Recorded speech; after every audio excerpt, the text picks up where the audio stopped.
એવા હિંદોલિયા ગામના મોટા ફળિયાથી સુરેશભાઈની ફરમાઈશ હોય અને એમને લખેલું ગીત મારે ગાવું હોય તો કેવું ગવાય? અરે ફોન કરીને કેજે લીધોરા તું મને મળવા આવજે, હા ફોન કરીને કેજે લીધોરા તું મને મળવા આવજે. एडिट सुरेश भाई विकमोड़ा गाम हिंदोलिया.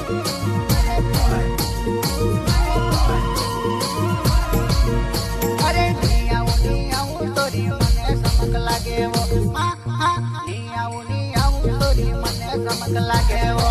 एडिट सुरेश गाम हिंदोलिया.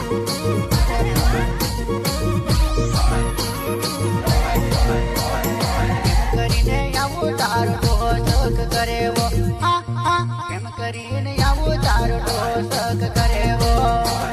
एडिट सुरेश भाई विकमाणा गाम हिंदोलिया.